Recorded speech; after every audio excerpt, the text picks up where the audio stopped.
Jy, how exciting is the All-Stars game? Yeah, really pumped. It's my first one since being in the AFL. It's the first time they've had a game. So it's been a long wait, as a kid you grow up watching these games, watching guys like Surioli, Buddy Franklin, Adam Goods playing these games. So as a kid, it's something you always want to do. Last time I think I played with a group of brothers was probably in under 16s for the Flying Boomerang. So nearly 10 years ago. So yeah, really pumped. It's a pretty formidable and fun lineup. Who are you looking forward to running out with the most? Yeah, there's a couple guys in there. Bobby Hill will be definitely one of them because I pick it. Bradley Hill, a few of these boys that I know and have relationships with already. It's going to be really exciting.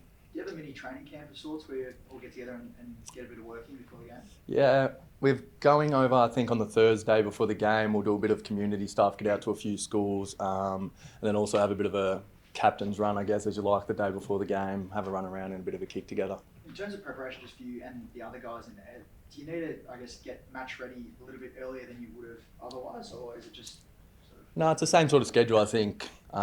If we weren't going over there for the All-Stars game, I'd be here playing an intra-club game anyway, so it's pretty much the exact same. Yeah. Fair to say there won't be a complex game plan. You're going to let the boys play, show their... Oh, we'll have to ask the coach over here next when he comes on. But hopefully, I think that's what everyone looks forward to. You got like Flying Ryan there. Hopefully, he can sit on a couple heads. Bobby Hill, every time he touches the ball, something special happens. So Shea Bolton as well. Hopefully, he's out there and his calf's all right. But yeah, super exciting lineup. You mentioned before that you remember watching the likes of Cyril Rowley and Goods growing up, and now this next generation gets to watch you guys. I mean, how important is that as well? Because this is a game which also has a bit of a deeper purpose too. Yeah, it's super special and very proud to be playing in this game. So hopefully going forward with the AFL it can become more of a continuous thing. It's not once every so often. Hopefully it can be a yearly thing where we get to play in these sort of games because us as Indigenous players across the AFL love playing it. And as you said, for the wider community, young footballers coming through, it's something so special for all communities. So yeah, fingers crossed it can be a yearly thing for the AFL. Do you look fit, Jy? Have you ever been in better nick heading into a year? Yeah, I'd like to think every year you come back feeling fit, but I think the same thing, each year you come back, you think you're going pretty well. So hopefully this year I can get back to playing some better footy. Last couple of years, on a personal level, has probably been a little bit down, but feeling really fit. Body's feeling good, mentally feeling really strong as well. So looking forward to a solid season. Jy, you've obviously got a lot of your AFL career to go, but there seems to be a real dearth of Indigenous AFL coaches. Have you had any thought that maybe that's a pathway you'd like to pursue?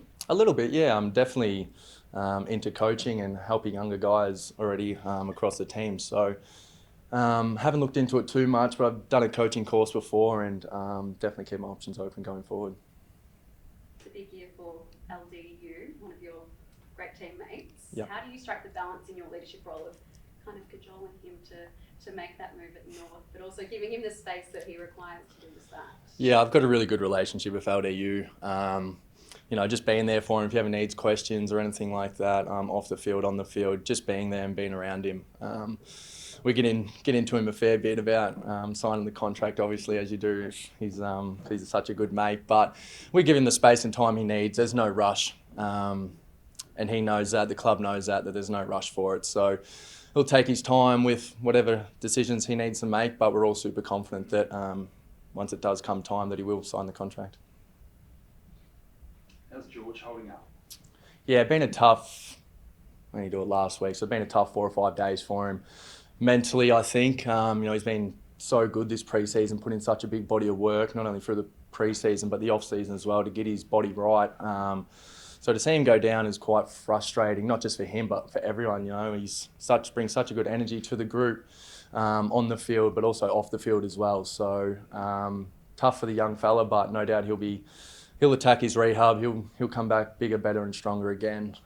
So yeah, tough for him, but we're all here for him. Have you identified who has to come into the midfield more now? Nah, not really. I think we've got a lot of guys putting their hands up to play these sort of roles. Will Phillips, summer's been unbelievable, been very impressive. Lukey Urquhart, even as a first-year draftee, has been really impressive as well.